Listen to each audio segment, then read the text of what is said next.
요즘 애들은 부모 귀한 줄 모른다고요? 아니요. 솔직히 말씀드려 볼까요? 애들이 변한 게 아니라 부모인 당신이 변하지 않은 건 아닌지부터 고민해 보셔야 합니다. 커뮤니티에 부모님과 절연하고 싶다는 글이 올라오면 예전엔 불효자라고 욕먹었죠? 지금은 아닙니다. 오죽했으면 그랬겠냐는 배풀이 압도적이에요. 밥 먹여주고 키워줬는데 왜 존경하지 않냐고요? 그건 당신이 준 건 생존이지 사랑과 존중이 아니었기 때문입니다. 오늘 영상 뼈 아플 겁니다. 하지만 이걸 끝까지 듣지 않는다면 당신의 노후엔 자식의 전화 한 통조차 남지 않을 겁니다. 자식이 부모를 왜 경멸하고 무시하는지 그 잔인한 진실을 지금 바로 시작합니다. 첫 번째, 자식의 인생을 본인의 아바타로 생각하기 때문입니다. 본인이 이루지 못한 꿈, 본인이 겪었던 한을 자식에게 투영해서 대리만족을 느끼려고 합니다. 자식의 취향, 자식의 적성, 자식의 행복은 안중에도 없습니다.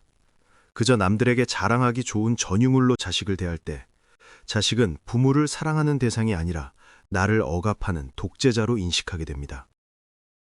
두 번째, 경제적인 지원을 무기로 자식의 영혼을 통제하려 들기 때문입니다. 내가 너한테 쓴 돈이 얼만데? 라는 말을 입에 달고 사시나요? 그 순간 부모와 자식의 관계는 사랑의 관계가 아니라 채권자와 채무자의 관계로 전락합니다. 자식은 빚쟁이의 마음으로 당신을 대하게 되고 경제적 독립을 이루는 순간 가장 먼저 당신에게서 도망칠 궁리만 하게 될 겁니다. 세 번째, 타인 앞에서는 인격자인 척하면서 집안에서는 폭군으로 군림하는 이중성 때문입니다. 밖에서는 허허실실 좋은 사람 소리 듣는데 집에만 들어오면 짜증을 내고 소리를 지르며 가족들을 감정 쓰레기통으로 쓰는 부모들이 있습니다. 자식은 부모의 가장 추악한 뒷모습을 보고 자랍니다. 밖에서의 평판이 좋을수록 자식은 부모의 위선에 몸서리치며 존경심을 거두게 됩니다. 네 번째, 자식의 아픔을 나 때만 더 힘들었다는 논리로 원천 봉쇄하기 때문입니다. 자식이 힘들다고 말할 때 위로 대신 본인의 고생담을 꺼내며 자식의 감정을 하찮은 것으로 만듭니다.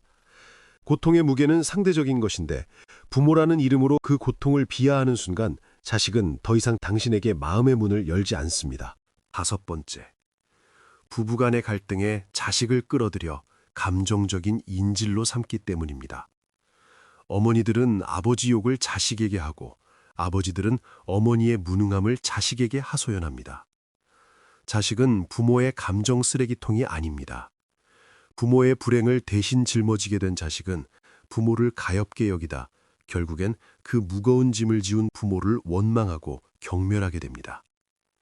여섯 번째, 자식의 사생활과 경계를 전혀 존중하지 않기 때문입니다.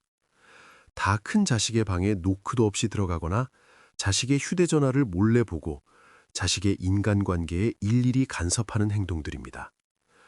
가족끼리 뭐 어떠냐는 그 아니란 생각이 자식에게는 숨막히는 치매로 다가옵니다.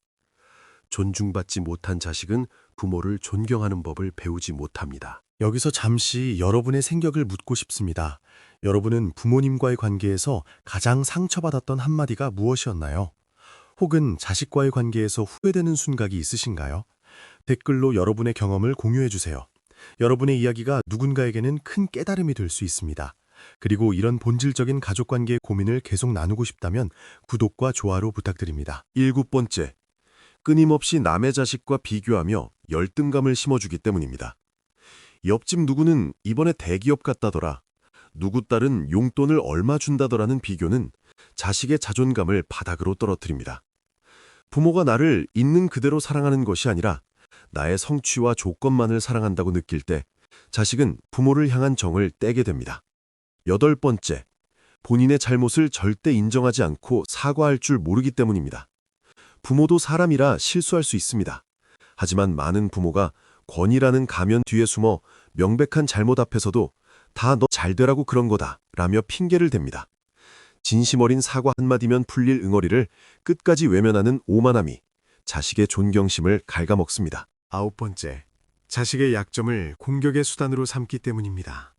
자식이 믿고 털어놓은 고민이나 과거의 실수를 나중에 부부싸움을 하거나 자식을 혼낼 때 빗으로 다시 꽂는 부모들이 있습니다. 가장 믿었던 사람에게 배신당한 기분을 느낀 자식은 다시는 부모에게 속마음을 보이지 않게 됩니다. 10번째, 자식의 인생에 대한 통제권을 놓지 못하고 노후 대책으로 여기기 때문입니다. 자식이 성인이 된 후에도 모든 결정을 부모가 내리려 하고 자식의 수입을 관리하려 들며 미래의 부양을 당연한 권리처럼 요구합니다. 자식을 하나의 독립된 인격체가 아닌 자신의 노후보험으로 취급하는 순간 자식은 부모를 사랑이 아닌 부양의 의무만 남은 짐으로 느끼게 됩니다. 이제는 달라져야 합니다. 자식의 존경을 강요한다고 해서 얻어지는 것이 아닙니다. 자식이 부모를 진심으로 따르게 하려면 부모 또한 한 명의 인간으로서 성숙한 모습을 보여야 합니다. 자식의 인생에서 한 걸음 물러나 그들의 선택을 묵묵히 지켜봐주는 인내심이 필요합니다. 비난과 훈수 대신 그동안 애썼다는 따뜻한 인정 한마디가 수천만 원의 지원금보다 더 큰 힘을 발휘합니다. 자식에게 무언가를 가르치려 들기보다 부모 자신이 어떻게 인생을 가치 있게 살아가는지 삶으로 증명해 보여야 합니다. 자식은 부모의 입이 아니라 뒷모습을 보고 배웁니다. 내가 먼저 행복하고 건강한 삶을 꾸려갈 때 자식은 비로소 그런 부모를 보며 닮고 싶다는 마음과 존경심을 갖게 됩니다. 또한 대화의 방식을 완전히 바꿔야 합니다. 일방적인 지시나 문책이 아니라 자식의 말을 끝까지 듣고 그 감정에 공감해주는 연습이 필요합니다. 네 생각은 어떠니? 라고 먼저 물어봐 주십시오.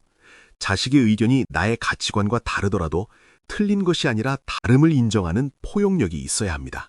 자식과의 적당한 거리두기는 방임이 아니라 최고의 존중입니다. 자식의 가정을 존중하고 그들의 사생활에 선을 넘지 않는 현명함이 관계를 지속시키는 핵심입니다. 자식이 부모를 찾아오는 이유가 의무감이 아니라 부모와 함께 있으면 마음이 편안하고 배울 점이 많기 때문이어야 합니다. 지금 이 영상을 보고 계시는 여러분은 어떠신가요? 혹시 자식에게 상처 주는 말을 습관적으로 하고 있지는 않나요? 여러분이 생각하는 이상적인 부모의 모습은 무엇인가요?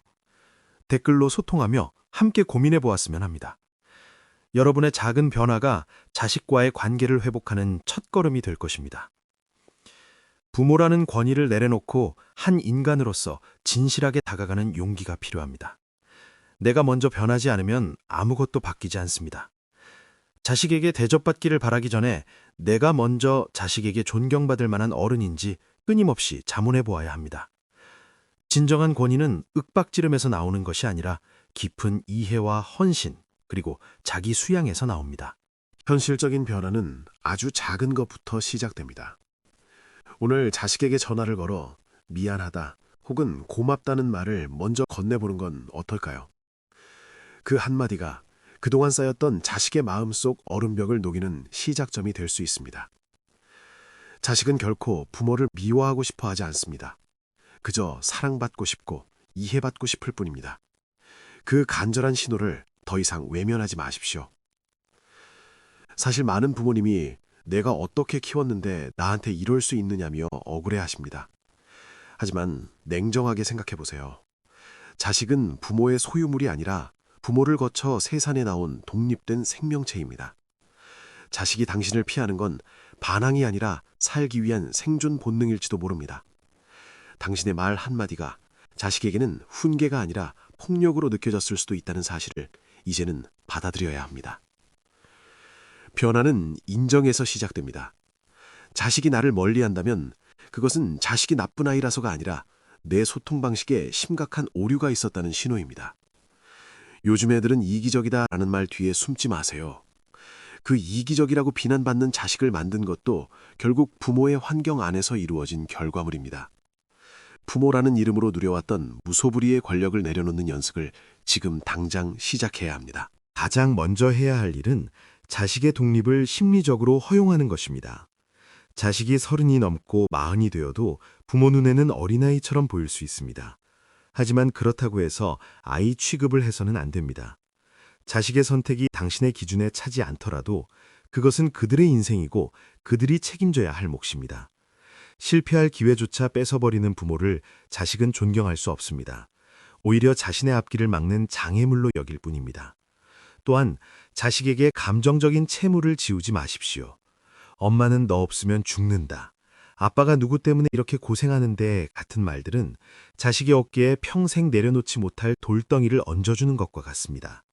자식은 부모의 행복을 책임지기 위해 태어난 존재가 아닙니다. 부모 스스로가 자신의 삶을 즐겁게 꾸려나가는 모습을 보일 때 자식은 비로소 부모를 한 인간으로서 매력적이고 존경스러운 존재로 바라보게 됩니다. 노후의 고독이 두렵다면 지금 당장 자식과의 대화법을 교정하십시오. 비난, 비꼬기, 옛날 이야기 반복, 가르치려 들기. 이 4가지만 멈춰도 자식과의 관계는 기적처럼 회복되기 시작합니다. 자식이 연락을 해왔을 때 왜 이제야 전화했냐는 타박 대신 전화해줘서 고맙다, 목소리 들으니 좋다는 긍정적인 피드백을 주십시오. 당신과 대화하는 시간이 즐겁고 편안해질 때 자식은 시키지 않아도 당신의 곁을 찾게 될 것입니다. 결국 존경이라는 것은 부모가 자식에게 주는 사랑의 질에 따라 결정됩니다. 단순히 먹이고 입히는 물질적인 사랑을 넘어 자식의 영혼을 있는 그대로 인정해주는 고차원적인 사랑이 필요합니다. 자식이 당신의 인생에 완벽한 마침표를 찍어줄 것이라는 기대를 버리십시오. 대신 당신 스스로가 멋진 마침표를 찍는 과정을 자식에게 보여주십시오. 자식에게 물려줄 가장 큰 유산은 돈이나 부동산이 아닙니다. 부모가 자신을 얼마나 깊이 신뢰하고 존중해 주었는지에 대한 기억, 그리고 부모 또한 자신의 삶을 위해 부단히 노력했던 당당한 뒷모습입니다. 그 기억이 있는 자식은 부모가 늙고 병들었을 때 기꺼이 그 손을 잡아줄 것입니다. 그것은 의무감이 아니라 내가 받은 사랑을 되돌려주고 싶은 순수한 진심에서 우러나오는 행동이기 때문입니다. 지금 이 순간에도 자식과의 거리감 때문에 밤잠을 설치시는 부모님들이 많으실 겁니다. 하지만 늦지 않았습니다. 자식은 생각보다 부모의 진심 어린 사과와 변화에 취약합니다. 당신이 먼저 손을 내밀고 당신의 잘못을 인정하며 자식의 인생을 온전히 존중해주기 시작할 때 끊어졌던 천륜의 끈은 다시 이어질 것입니다. 오늘 우리가 나눈 이 이야기들이 여러분의 가정에 작은 변화의 씨앗이 되길 바랍니다. 자식은 부모의 거울입니다. 오늘 거울 속의 내 모습이 어떤지, 자식에게 어떤 부모로 비치고 있는지 진지하게 돌아보는 시간을 가지셨으면 좋겠습니다. 부모라는 무거운 짐을 잠시 내려놓고 한 사람의 성숙한 어른으로서 자식 앞에 서시길 응원합니다. 여러분의 가정에 이해와 화해의 온기가 가득하기를 진심으로 기원하며 오늘 이야기를 마치겠습니다. 시청해 주셔서 감사합니다.